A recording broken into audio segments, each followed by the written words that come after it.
Alors, on s'est un peu moqué de moi en me disant ce que tu vas lui offrir, c'est un peu ridicule, c'est comme si tu offrais une bouteille de Meursault à un vigneron bourguignon.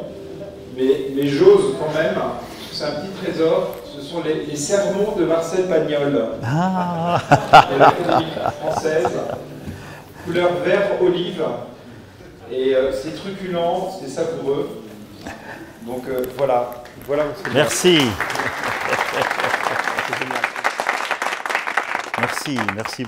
Merci beaucoup Arnaud. Bon, je lirai. Alors du coup, ça me donne la possibilité d'introduire. C'est que, bon oui, évidemment, je remercie les organisateurs, etc., tout ce qu'on dit, puis je suis heureux de passer ce moment avec vous. Mais, puisque c'est Pagnol, je vais commencer par une histoire, du coup, parce que c'est Pagnol. Alors, figurez-vous que ça se passe dans la chambre de Maître Panisse. Maître Panisse, il est mourant, il est alité, il n'en a plus pour longtemps. Et à Marseille, quand c'est comme ça, on dit « Oh, il est fatigué. Hein. Il est bien fatigué. » Alors, sachant qu'il va bientôt mourir, César, qui est un ami quand même, va voir le curé, Elzéar. C'est pas souvent que César va voir le curé. Alors il arrive, il lui dit « Voilà, il y a Panisse qu'il va mourir, il est fatigué, ce serait bien que tu passes. » Mais enfin, il ne faut pas passer avec tout le tralala et les clochettes et tout ça. Parce que déjà qu'il ne va pas bien, s'il te voit comme ça risque de le faire mourir plus vite. Alors Elzéar lui dit, comment tu veux que je fasse? Moi, Alors il vient quand même, Elzéar, avec l'enfant de cœur, et puis, arrivé en bas, il monte tout seul, il laisse l'enfant de cœur à la cuisine, où il y a Honorine, et Honorine, elle lui fait un café au lait, et elle lui prépare les tartines. Et lui, César, il monte dans la chambre. Dans la chambre, il y a donc, Elzéar monte dans la chambre. Et puis alors dans la chambre, il y a Panisse qui est allongé. Alors évidemment, quand Panisse il voit Elzéar, il dit « Ah ben c'est bien, tu fais bien de venir », enfin il comprend, c'est bien, puis c'est vrai que j'ai des choses à dire, c'est bien, bon, on va le faire. Et alors dans la chambre, il y a donc Panisse, Elzéar le curé, César, et puis il y a aussi Escartefigue. Alors, Elzéar, il dit « Bon ben voilà, il faut faire la confession ». Alors Panisse, il dit « Oui, mais c'est que moi, je n'ai pas d'habitude ». Alors Elzéar dit « Tu vas voir, c'est pas compliqué ». Il donne le petit livre à Escartefigue, et c'est le livre où, comme ça, tu vas lire les commandements. Alors Escartefigue lit les commandements, et à chaque commandement, Panisse, il dit « Ben voilà, j'ai plus ou moins respecté, etc., etc. » Ça commence comme ça. Alors, le premier commandement, bon, ça va, le deuxième... Alors évidemment, on arrive au commandement fatidique. Et alors, le César et le Escartefigue, ils sont tout contents d'écouter ce qui va se dire. Seulement, voilà qu'Elzéar, arrivé à ce commandement, il leur dit « Non, maintenant, il faut que vous sortiez. » Alors, évidemment, ils sont pas contents, mais enfin, ils sortent. Alors, on laisse Elzéar avec Panisse et on suit César et Escartefigue qui descendent. Ils arrivent à la cuisine. Alors, Honorine, elle dit... Eh bien, moi, je suis bien contente, hein, parce que Panisse, c'est bien, il va nous faire une belle mort. Comme ça, il est bien préparé. Alors, César, il dit, oui, il est bien préparé, bien sûr, il est bien préparé, il va faire la belle mort. Seulement, il est préparé au goût du bon Dieu d'Elzéar, enfin, le nôtre, quoi. Et si ce n'était pas le bon? Oh, elle dit, Honorine, qu'est-ce qu'il y a, César? Qu'est-ce que vous dites là? Et il s'assoit et puis il dit, ben voilà, moi, au bar, là-bas, je connais plein de gens qui ont des bons dieux que ce n'est pas le nôtre. Et il y en a que chez eux, une bonne action, c'est un péché chez nous, et vice-versa. Et puis des bons dieux au bar, j'en vois défiler beaucoup avec les gens. Il y en a qui ont un dieu comme celui qui a le gros ventre chez l'antiquaire. Les autres, ils ont un dieu qui a autant de bras qu'une esquinade. Mais qu'est-ce que tu dis, César, lui dit Escartefigue, et il se sert un pastis. Et César, il dit, mais oui, tu te vois, il se penche vers Escartefigue. Il dit, tu te vois, toi, déjà fatigué de ta mort, tu montes là-haut, et au coin d'un nuage, tu te trouves un bon Dieu que tu ne connais pas, qu'on ne t'a jamais présenté, tu lui fais des prières, il ne comprend pas, tu lui dis des choses, il ne te dit rien, et après il te dit quoi, et puis il te le dit en chinois. Enfin, Elzéar me dit, tu me donnes le grand frisson, il se resserre le pastis. Honorine, elle dit, Mais vous n'avez pas honte, César, de dire ça, surtout d'un fan de cœur qui n'a pas encore fini les tartines? Si vous alliez un peu plus à l'église au lieu de rester dans votre bar, vous sauriez, César, qu'il n'y a qu'un bon Dieu et que c'est le nôtre. Alors César, il dit, eh voyez, Honorine, je le sais, il n'y a qu'un bon Dieu et c'est le nôtre. Mais alors ça veut dire que sur Terre, il y a des tas de gens qui se font couillonner. Et moi, ça me tracasse.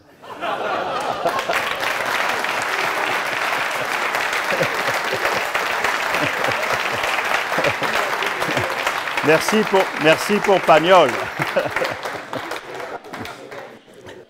Alors, ça, du coup, ça vous introduit aussi à ce que je voudrais essayer de vous dire. En 2 temps, ça va redevenir un peu sérieux quand même, en 2 temps.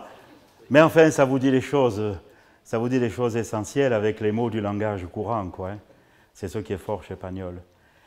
Alors, je voudrais vous dire 2 choses. Moi aussi, du coup, je me suis laissé tracasser par ces questions. À Marseille, ils ne pouvaient pas ignorer la pluralité religieuse et tout ça.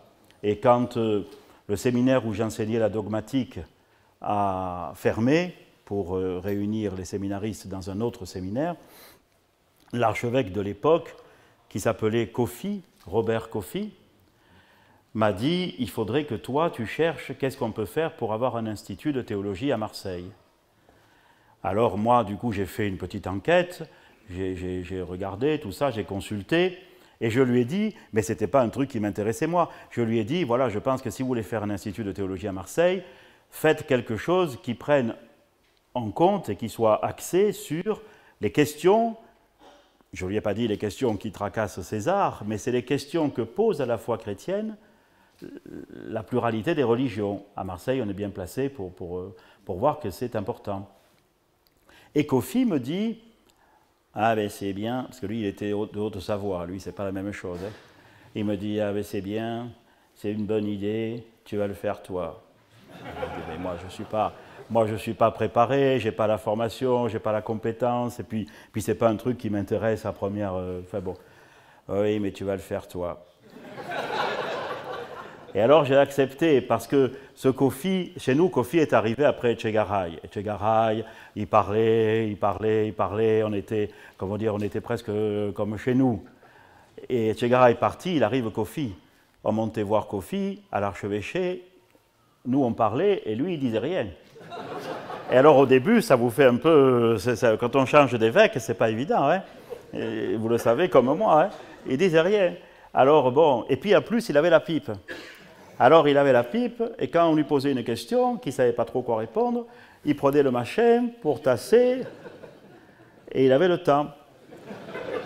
Et nous, on n'est pas habitués à ça. Alors là, il me dit, bon, tu vas le faire toi. Mais je lui avais déjà fait confiance parce qu'il m'avait demandé aussi d'enseigner au séminaire, alors que moi je m'avais dit, qu'est-ce que tu veux faire? Je débutais, j'avais 26 ans. Et il me dit, qu'est-ce que tu veux faire? Moi, je vous dis, je voudrais être aumônier de jeunes dans les quartiers nord à Marseille, parce que moi, j'ai grandi dans les quartiers nord, et c'est ça qui me plairait, m'occuper des jeunes dans les quartiers nord. Ah, il me dit, c'est bien, mais le père Pivot s'en va, il faut que tu le remplaces comme professeur de dogmatique. Et alors,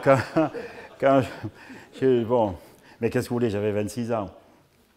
J'ai dit oui, et puis il m'avait dit, mais le séminaire est dans les quartiers nord.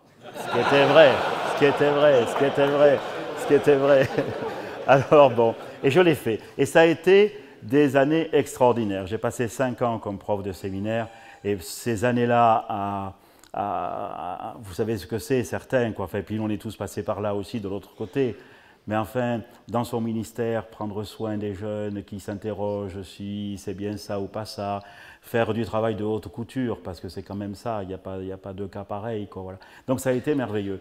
Et donc là, il me dit, fais ça. Alors je le fais, mais moi je me suis dit à ce moment-là, peut-être je peux gagner un avantage, et je lui dis, bon, ben alors du coup, d'accord pour l'Institut, mais je vais habiter dans une paroisse des quartiers nord, et comme ça j'aurai tout en préparant ça. Ah, il me dit non, il faut que tu restes au séminaire. Je lui dis, mais le séminaire, mais il va être vide. C'était un grand séminaire, vous voyez, avec des grands couloirs, j'habitais au fond du couloir. Il me dit, mais non, il faut que tu restes habiter là. Alors je lui dis, mais vraiment ça ne me plaisait pas, quoi. Hein. Alors, après avoir tourné et viré, il finit par m'inviter à manger chez lui. tout impressionné, j'arrive, je descends, nous mangeons tous les deux. Je me dis quand est-ce qu'on va en parler. Il passe l'entrée, il passe le plat, on arrive au fromage.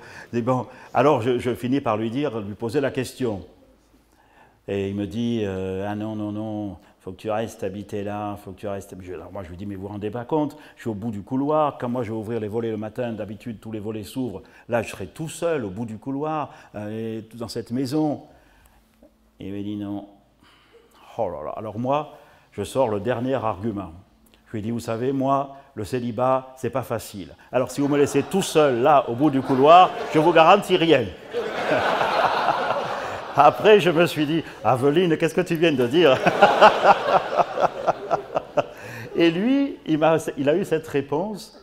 Il m'a dit, il prend la pipe, il me dit, ouais, je sais. D'ailleurs, moi, j'aurais du mal, mais toi, il faut que tu le fasses. Et là, ben, c'était l'argument qui m'a convaincu, si vous voulez. C'est que le type, il n'a pas essayé de me dire « Mais non, tu vas voir, après on mettra du monde, tu ne resteras pas seul longtemps. » Il ne m'a pas fait du cinéma. Il m'a dit « Moi, j'aurais du mal, mais toi, il faut que tu le fasses. » Et aujourd'hui, comme évêque, je me dis « Voilà un type qui avait du courage. » Il n'a pas fait semblant de me dire « Tu vas voir, c'est pas compliqué, tu verras. » Non, non, non, non, il ne m'a pas caché. Il m'a dit « Moi, j'aurais du mal. Mais toi, il faut que tu le fasses. » Ça veut dire, j'ai prié pour toi. J'ai prié pour toi. Et si je te le demande, ça vient de ma prière. Eh bien, aujourd'hui, je me le dis comme évêque. Je dis, il ne faut pas cacher aux prêtres quand c'est difficile. Tu peux leur dire, moi, j'aurais du mal. Mais j'ai prié pour toi. Et toi, il faut que tu le fasses. Alors voilà, c'est comme ça que je m'y suis mis. Je ne vais pas vous raconter la suite, je voudrais juste, dans le thème qui est le nôtre, vous dire deux séries de choses. D'abord, ce qu'à travers ce travail, parce que du coup j'ai créé cet institut, j'y ai travaillé, etc. Demain, nous allons fêter à Marseille les 30 ans d'existence, c'est pas rien. Et puis voilà, et ça m'a fait réfléchir sur beaucoup de choses, et je voudrais rassembler pour vous ce que j'ai appris de tout ce travail, parce que ce travail n'a pas été qu'à Marseille. On m'a ensuite demandé, après d'avoir fait un doctorat que Kofi m'a demandé aussi, il m'avait dit dès que tu pourras faire un doctorat, donc j'ai fait un doctorat. Et puis, tout ce travail, donc, on m'avait demandé aussi, l'archevêque de Rabat, de m'occuper de la formation permanente des prêtres au Maroc. Je l'ai fait pendant 7 ans. Pendant 7 ans, j'allais au moins 2 fois au Maroc pour travailler avec les prêtres, les rencontrer dans leur région où ils étaient, etc., etc. Puis après, on m'a demandé de travailler comme consulteur au Conseil pontifical pour le dialogue interreligieux. J'ai travaillé avec, surtout après, vers la fin, avec le cardinal Torrent. Et puis le cardinal Poupard aussi m'avait demandé pour le Conseil pontifical de la culture de travailler à la formation des directeurs des petits centres culturels catholiques du pourtour méditerranéen. Ça m'a donné l'occasion d'aller dans quasiment tous les pays de la Méditerranée pour soutenir des tout petits centres culturels, une bibliothèque, ici, un machin pour les jeunes, là-bas, un truc au Liban, un truc en Jordanie, un truc partout. Et donc je voudrais dans un premier temps rassembler pour vous ce que j'ai mieux compris de la mission de l'Église à travers ce travail. Et dans un deuxième temps, je voudrais vous donner quelques éléments sur la façon dont, à la lumière de ça, s'éclaire aussi notre ministère presbytéral. Et enfin, vous donner quelques conseils d'un frère. Donc d'abord sur la mission. Je vous le fais bref, mais au fond c'est l'essentiel de ce que j'ai perçu, compris, travaillé. Et ça, on peut en discuter, mais je vous livre mon propre itinéraire, d'autant que, je viens de vous le dire, je ne l'ai pas cherché. La première chose, c'est que la mission de l'Église, au fond, en y réfléchissant bien, c'est d'être au service de la relation de Dieu envers le monde. Je m'appuie sur ce verset de Jean, chapitre 3, verset 16. « Dieu a tant aimé le monde qu'il a donné son propre Fils. » Pour moi, c'est déterminant. Ce n'est pas Dieu a tant aimé l'Église qui s'est arrangée pour ceci ou pour cela. C'est Dieu a tant aimé le monde qu'il a donné son propre Fils. Et c'est une relation d'amour. Et au fond, la mission de l'Église, c'est d'être au service de l'amour dont Dieu aime le monde. Voilà. Et c'est pour ça qu'elle ne cesse d'inventer la façon de traduire pour le monde, à chaque génération, cet amour qui vient de Dieu. Vous comprenez que comprendre ainsi la mission, c'est être amené à, comme toujours d'ailleurs, à un travail de conversion qui est essentiellement un travail de décentrement. Ça veut dire que si elle est au service de la relation entre Dieu et le monde, l'Église n'a pas son centre de gravité en elle-même, ni même d'ailleurs dans une relation privilégiée qu'elle entretiendrait avec Dieu. Son centre de gravité, c'est dans la relation de Dieu avec le monde qu'il se trouve. Et ça la décentre d'elle-même. C'est ce qui explique d'ailleurs dans l'histoire que chaque fois que l'Église s'est trop centrée sur elle-même, trop préoccupée de sa propre survie, trop inquiète de la persistance de ses structures, elle s'est fatiguée. Pas comme à Panis, mais elle s'est fatiguée. Et il faut ce travail de décentrement. Pour moi, ça c'est très important. Et ça dit beaucoup de choses de notre agir missionnaire. Et on peut s'interroger. Voilà, on peut s'interroger. Travailler au service de l'amour dont Dieu aime le monde. Celui qui aime la vérité ne l'aime pas seulement quand elle est très bien énoncée. Il l'aime quand il en perçoit des parcelles, fussent-elles défigurées, dans toute l'humanité. Celui qui aime la vérité l'aime dans ces petites parcelles, dont il est peut-être le seul à voir qu'elles sont là, et même si elles sont défigurées, et même si elles ne sont pas ajustées, mais elles y sont. Elles y sont. Ces semences, ces parcelles de vérité, elles y sont. Et aimer la vérité, c'est pas simplement l'aimer quand elle est bien expliquée, voilà, non, c'est l'aimer comme ça. Donc ce travail de décentrement, c'est une première façon d'exprimer ce qu'est la mission de l'Église. Je pense qu'elle est très, très, très importante parce que l'obsession de la survie fatigue nos ministères. Et moi, je vois des prêtres qui deviennent tristes, parce que ça, ils ne l'ont pas fait, ce travail-là, de décentrement. Réjouis-toi de l'amour dont Dieu aime le monde. Et invente tous les moyens avec le peuple de Dieu pour traduire cet amour. Un exemple, j'ai inauguré il y a 3 semaines à Marseille une première maison, il y en aura une qui était en cours de préparation dans les Yvelines, ça s'appelle la maison des plus petits. C'est une dame, Violaine, qui a compris, parce que c'était son métier, qui avait un angle mort pour des enfants de 0 à 6 ans qui sont à la fois placés parce que l'ASE a fait en sorte qu'ils ont besoin de ne plus être dans leur famille, parce que la famille est dangereuse pour eux, pour diverses raisons, et d'autre part, qui sont gravement malades ou porteurs de handicap. Et pour ceux-là, qui sont dans 2 logiques, il n'y a rien qui est prévu. Ils passent leurs 6 premières années, la plupart du temps, à l'hôpital. Et elle me disait même qu'on dit aux infirmières de ne pas les prendre dans les bras, de peur qu'ils s'habituent à une tendresse qu'ils n'auront pas. C'est fou. Alors elle a dit, elle a remué ciel et terre pendant 4 ans pour arriver à créer une petite maison. On l'a fait à Marseille, là, donc je l'ai inaugurée il y a 3 semaines. Nous avions cette maison qui est un ancien presbytère et on a fait là 7 chambres. On ne peut pas faire plus. Et ça commence. Vous voyez, ça c'est inventer la façon de traduire l'amour dont Dieu aime le monde. Et il y en a 1000, et vous en avez vous autres plein, et on pourrait les partager. C'est la première chose sur la mission. La deuxième chose, tu veux comprendre ce qu'est la mission de l'Église. 1, elle est un service de la relation de Dieu avec le monde. 2, elle est l'apprentissage d'une coopération. Parce que vivre la mission, c'est coopérer avec l'Esprit Saint. C'est lui le premier responsable de la mission. Et nous le savons d'expérience, nous nous essoufflons chaque fois que nous voudrions souffler à sa place. Donc, laisse l'Esprit Saint, mais apprends à coopérer avec lui. C'est très important parce que dans notre histoire théologique et même pastorale, c'est sans doute pas pour rien dans l'émergence des mouvements charismatiques, nous avions trop négligé l'Esprit Saint.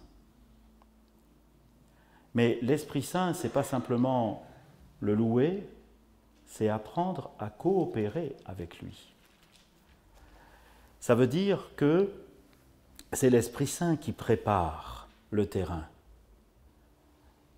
On parlait tout à l'heure de conversion, mais la conversion de quelqu'un, elle n'est pas possible sans le travail long, lointain, qui remonte à loin de l'Esprit Saint.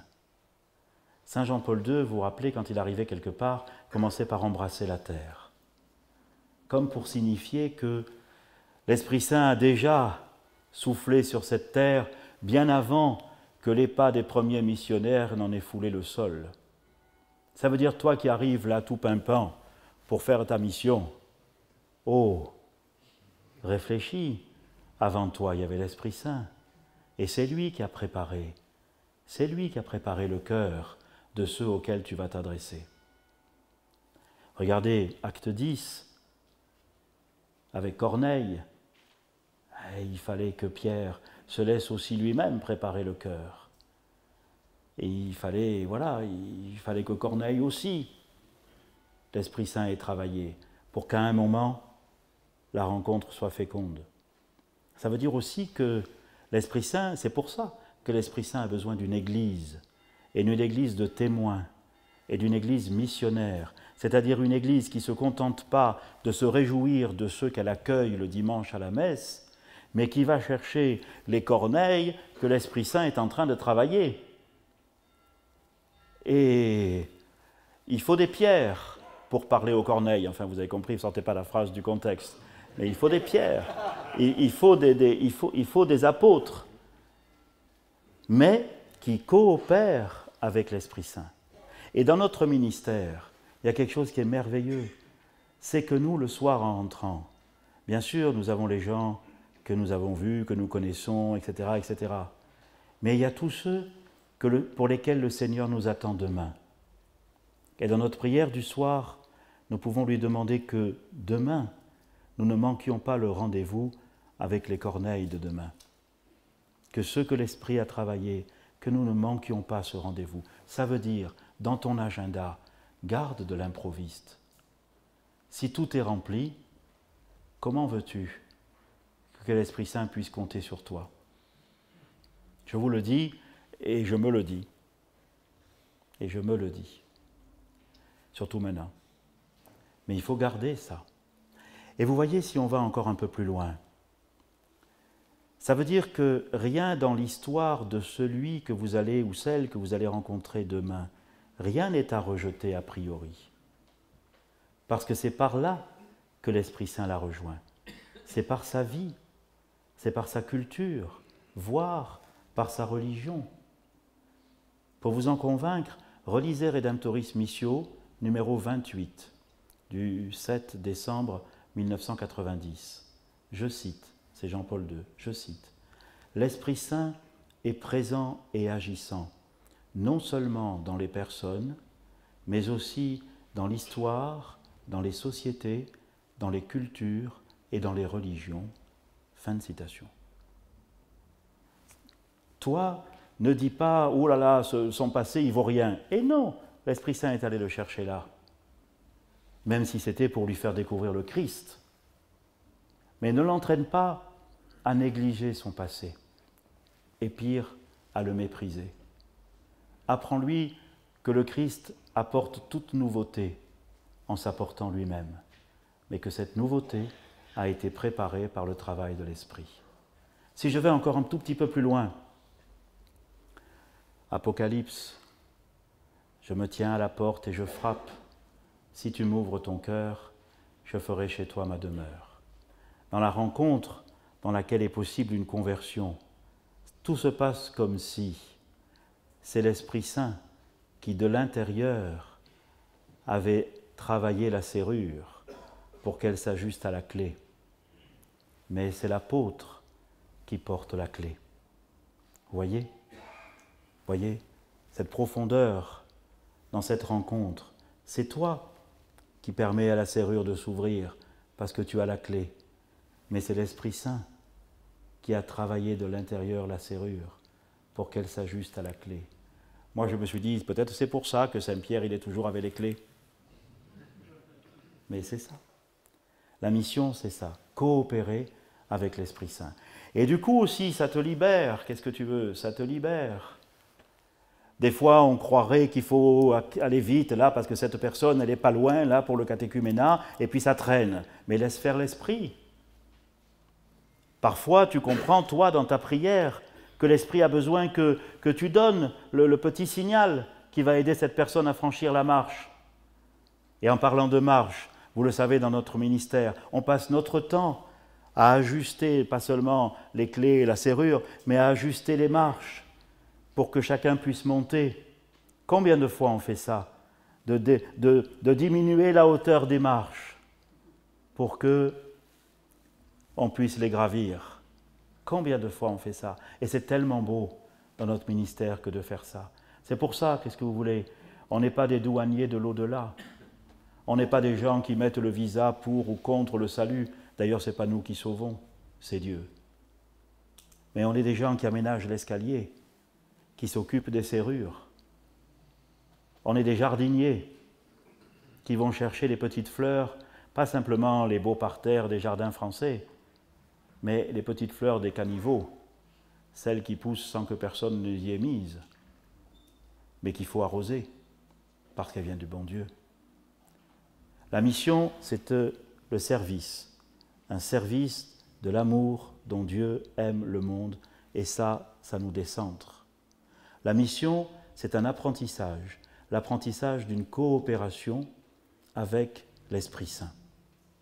Et ça nous transforme aussi, parce que l'Esprit Saint, un jour, c'est avec toi qu'il a fait ça. L'Esprit Saint, un jour, c'est ta serrure qu'il a adoptée. L'Esprit Saint, un jour, c'est un autre qu'il t'a fait rencontrer pour que tu progresses. L'Esprit Saint, un jour, c'est à un autre ou une autre qu'il a confié d'aménager l'escalier pour que tu puisses monter. Ne regarde pas les autres de haut. Ce que tu fais pour eux en coopérant l'Esprit, tu reconnais que c'est ce que le Seigneur a fait pour toi, par son Esprit. Et ça aussi, ça nous fait du bien. Nous aussi, nous sommes destinataires de ce que nous voudrions annoncer. Et nous restons destinataires. Il n'y a rien de pire, dans une rencontre pour laquelle on met tout notre cœur parce qu'on sent qu'il y a une conversion qui est à la clé. Il n'y a rien de pire que de ne pas montrer que nous-mêmes sommes encore en travail de conversion. Que pour marcher, pour avancer, pour être effective, la conversion de l'autre et la mienne vont de pair. Si vous allez vers l'autre comme quelqu'un qui, lui, n'a pas besoin de se convertir parce que ça fait tellement longtemps qu'il est converti, si vous allez vers l'autre en lui donnant l'évangile comme si pour vous, ça n'était pas encore cet évangile qui était source de conversion pour vous, alors comment voulez-vous que ça marche? Si vous enlevez ça, c'est de la propagande. Et si c'est de la propagande, ça n'est plus de la mission. Il faut que nous restions bien destinataires, nous-mêmes, de ce que nous avons, non pas la prétention, mais la mission d'annoncer. Donc, un service. 2, l'apprentissage d'une coopération. Et 3, la mission, pour la définir, c'est un accompagnement. Un accompagnement. J'ai été très marqué, ça a été décisif pour moi dans toutes ces années, par un petit texte qui se trouve aux pages 186 et 187 d'un livre de Joseph Ratzinger, publié en 1967, qui s'appelle « Le nouveau peuple de Dieu ». Les 2 derniers chapitres, je vous les recommande, portent sur la mission. Et le passage que je voulais vous donner dit ceci, je cite à peu près parce que je raccourcis. Il dit « La mission consiste à accompagner la marche de Dieu vers les peuples du monde. » Celui-là, je vais vous le donner en entier parce que ça vaut la peine. Il a été mis de côté ce matin, le voilà. Il parle de... Voilà, regardez, vous allez voir, c'est merveilleux. Quand on comprend ça, me semble-t-il, on progresse. Je cite, « Ce message en route vers les peuples, nous l'appelons Église. » Oh, voyez, quelle belle définition. Ce message en route vers les peuples, nous l'appelons Église.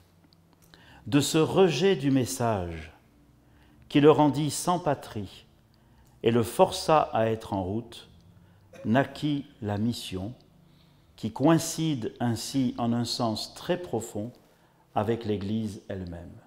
Voyez, du rejet du message qui le rendit sans patrie et le força à être en route. Oh, c'est merveilleux pour nous, parce que nous, le rejet, on le connaît, on en fait les frais, on sait ce que ça veut dire, et parfois on se le prend comme si c'était pour nous.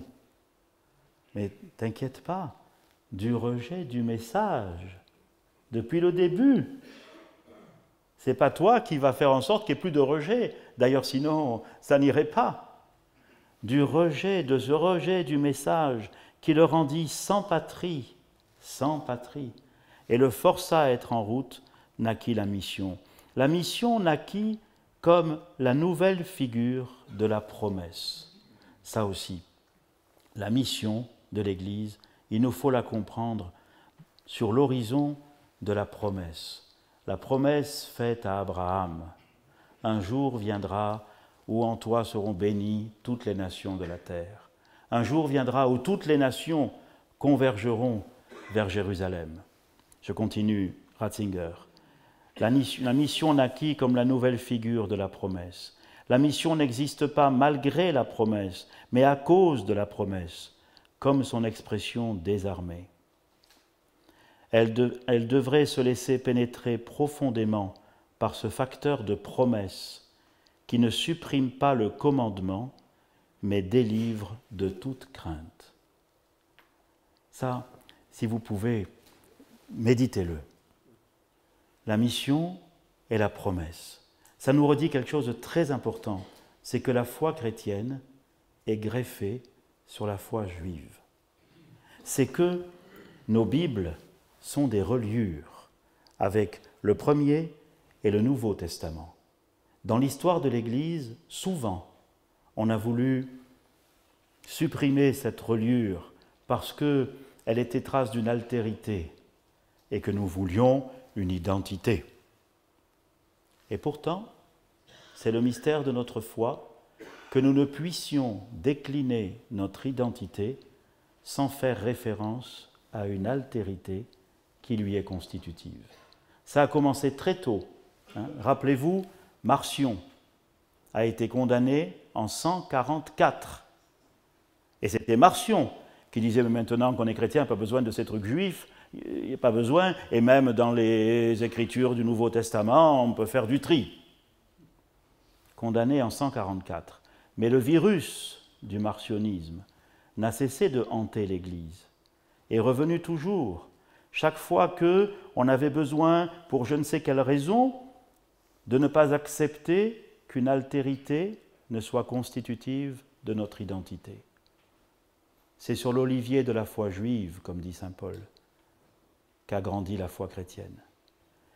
Et voyez bien, l'un des principaux relais du marcionisme, au moment où le virus s'est réveillé, c'est en Allemagne au début du XXe siècle, en particulier avec le travail de Adolf, pas celui auquel vous pensez, Mais enfin, c'était un grand théologien protestant, Adolphe von Harnack.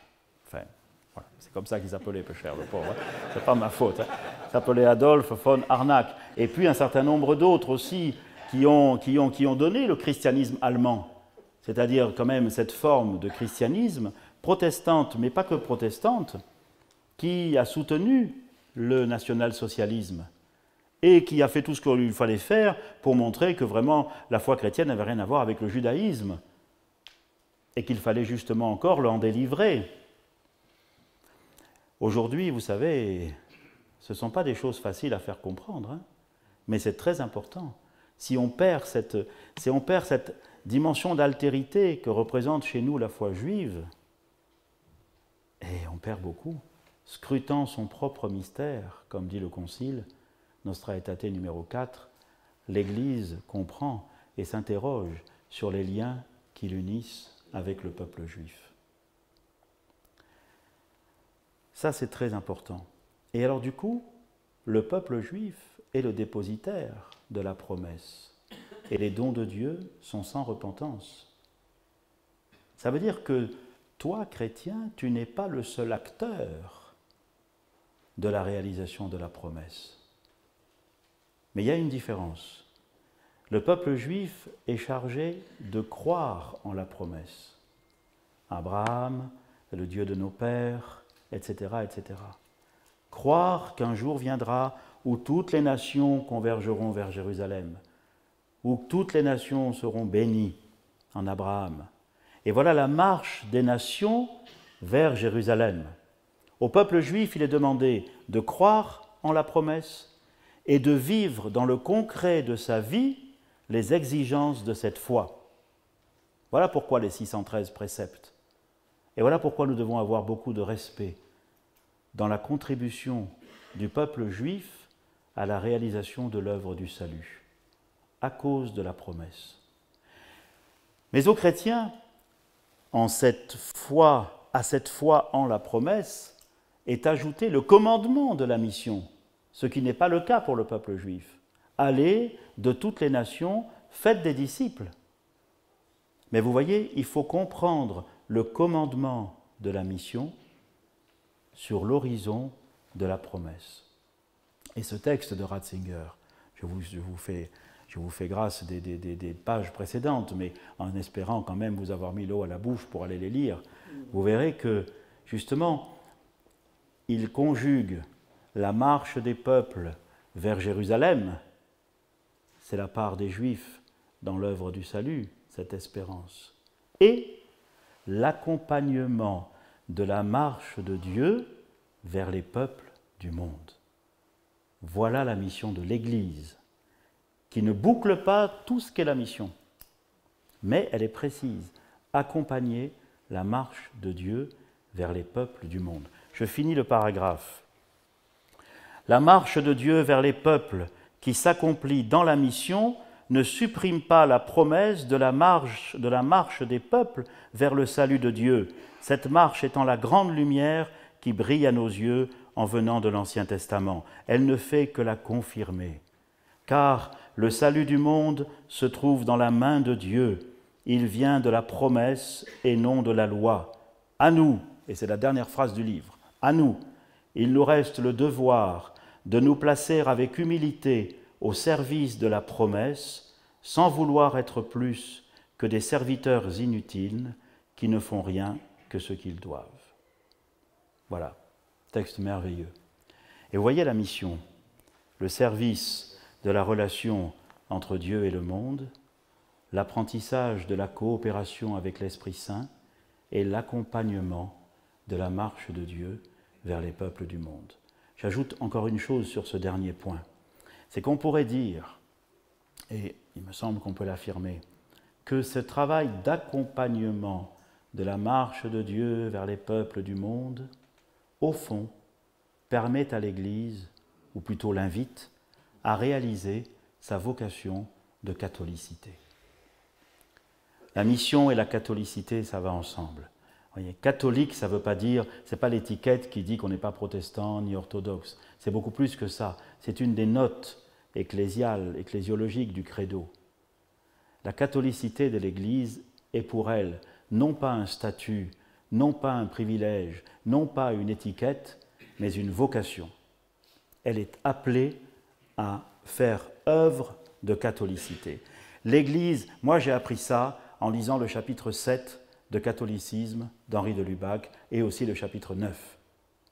L'Église, et ça avait été pour de Lubac comme vous savez, comme de ces intuitions qui, un jour, ça y est, j'ai compris, et après je développe ce que j'ai compris.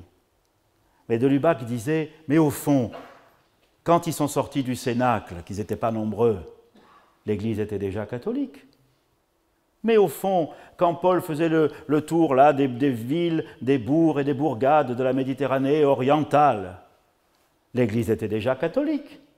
Ça veut dire que la catholicité de l'Église n'est pas proportionnelle à l'extension de sa surface sociale. Quand on a confondu ça, on a confondu mission de l'Église et colonisation. On a confondu ça. Et on a cru qu'il suffisait d'embarquer des missionnaires au milieu des commerçants ou d'autres choses pour que la mission de l'Église soit accomplie. Et puis quand ils sont rentrés, on est rentré avec. Je le dis parce que je suis né en Algérie. Mais ce n'est pas ça. C'est pas ça. La catholicité de l'Église n'est pas proportionnelle à l'étendue de sa surface sociale. S'il fallait la définir, je dirais ainsi. La catholicité de l'Église, plutôt que l'extension de sa surface, c'est plutôt la conscience d'avoir reçu la charge, non pas à cause de ses mérites, mais par pure grâce, d'avoir reçu la charge d'être associé au salut du genre humain tout entier. Voilà. C'est ça sa conscience de catholicité. C'est qu'aucun humain n'est étranger à l'acte du salut. Et c'est pour ça qu'elle peut aller partout, même si elle est sans patrie. Elle s'en fout. Tout est à elle et elle est au Christ. Tout. C'est pour ça qu'elle est chez elle partout. Et vous, dans votre ministère, soyez chez vous partout. Ne vous laissez pas enfermer comme si vous étiez le curé des cathos. Vous êtes le curé de la population de la ville où vous habitez, même Poissy, ou du village, ou du territoire. Vous êtes là pour tous, puisque vous participez à la vocation de l'Église, à la catholicité. Et quand on a compris ça, mais ça libère aussi, ça libère. Rien de ce qui est humain, comme disait l'autre, ne vous sera étranger. Moi, je ne peux pas suivre parce que j'y connais rien, mais je me réjouis que certains d'entre vous aillent faire œuvre de mission sur les réseaux sociaux, sur ceci, sur cela, avec toutes les précautions que vous savez mieux que moi, qui sont nécessaires. Mais faites-le, partout, partout. Donc la catholicité de l'Église, c'est ça. Et ça change beaucoup de choses quand on comprend sa vocation de catholicité et qu'on essaye de la déployer, qu'on essaye de la vivre. Et voyez, pour approfondir, on pourrait dire que le concept ecclésiologique de catholicité est relié au concept christologique de récapitulation. Le salut est accompli, c'est le mystère pascal. Mais le Christ n'est pas encore total tant que tout, au ciel et sur la terre, n'a pas été récapitulé en lui. Voyez Paul. Et qu'est-ce que la catholicité? C'est la façon dont l'Église, au service de l'amour dont Dieu aime le monde, et apprenant à coopérer avec son esprit qui souffle où il veut et tu ne sais ni d'où il vient ni où il va, la catholicité, c'est la façon dont l'Église, faisant cela, coopère à l'œuvre de récapitulation. Tout doit être un jour récapitulé. Mais vous voyez que ça a du coup une dimension eschatologique. Et la compréhension de la mission ne peut pas faire l'économie d'une dimension eschatologique. Voilà aussi qui nous sort de ces coups de mou que nous pouvons avoir et que le Père prédicateur a évoqué tout à l'heure. Et c'est eschatologique. Laisse le temps à l'esprit Ne fais pas le bilan au bout de 3 mois pour savoir ce que tu as fait, pour savoir si c'est bien ou pas bien. Bien sûr, relis ce que tu fais. Mais dis-toi que c'est le temps de Dieu et que la marche de Dieu vers les peuples du monde, elle a besoin de tes jambes. Mais il y en a eu d'autres avant toi et peut-être qu'il y en aura d'autres après toi. Donc voilà, voyez ces 3 thématiques que je voulais vous dire de la mission de l'Église. Le service de la relation d'amour dont Dieu aime le monde, l'apprentissage de la coopération avec l'Esprit Saint et l'accompagnement de la marche de Dieu vers les peuples du monde selon la vocation de l'Église à la catholicité. Comme j'ai évoqué le ministère presbytéral au fur et à mesure et que l'heure a tourné pendant ce temps, je vais ne pas y revenir. J'aurais eu quelques éléments à dire là-dessus, mais je pense que je l'ai fait au fur et à mesure. Je n'ai jamais vérifié l'authenticité, mais j'avais vu ça une fois dans un pèlerinage à Assise. J'avais cru comprendre ce que je vais vous dire, et comme ce n'est qu'un conseil, vous en comprendrez la teneur, même si on n'a pas fait la vérification historique. C'est que François, invité par Claire pour visiter son petit monastère, elle lui montre le jardin, et les tomates, et puis un peu les arbres fruitiers, et tout ça. Et François lui dit, ben c'est bien. Mais il dit à Claire, je vais te donner un conseil. Ne cultive pas tout ton jardin. Laisse un endroit où toi tu ne cultives pas. Et laisse le Seigneur faire pousser des fleurs et ce qu'il voudra. Ça veut dire, ne cultive pas tout ton jardin. Sinon, comment pourrais-tu te réjouir de tout ce que le Seigneur fait pousser sans toi? C'est un bon conseil pour la vie apostolique. Ne cultive pas tout ton champ, comme si tu voulais en avoir toute la maîtrise, comme si du coup tu te vanteras de ceux qui poussent bien et tu te désoleras de ceux qui poussent mal. Ne cultive pas tout ton champ. Réjouis-toi de tout ce que le Seigneur fait pousser sans toi. J'ajoute là-dessus, réjouis-toi du ministère de ton frère prêtre, qui ne fait pas comme toi. Réjouis-toi. Apprends ça, c'est un décentrement. Et vous serez en communion, non pas parce que vous signeriez les mêmes papiers, les mêmes pétitions, vous serez en communion non pas à cause des idées qui seraient exactement les mêmes, mais comme on l'a fait tout à l'heure, vous apprendrez la communion par les épaules. Par les épaules. Regarde le Christ portant sa croix sur son épaule. Et dis-toi que, comme ça nous a été dit tout à l'heure, venez à moi, vous tous qui peinez sous le poids du fardeau. Et toi, avec tes frères prêtres, le premier lieu de la communion, c'est les épaules. C'est de porter ensemble les fardeaux. C'est de prier, comme on l'a fait tout à l'heure, avec la main sur l'épaule. Non pas pour dire que je suis d'accord à 100% avec la façon dont tu exprimes la foi, mais à cause du Christ, je participe à ton fardeau. Le deuxième conseil, c'est celui que m'avait donné mon prédécesseur, Georges Pontier, au moment où je lui ai succédé. Il m'avait dit ceci, « Chaque fois qu'on augmentera le poids de ta charge, toi, allonge le temps de ta prière. » C'est le meilleur conseil qu'on m'ait jamais donné. Chaque fois qu'on augmentera le poids de ta charge, toi, allonge le temps de ta prière.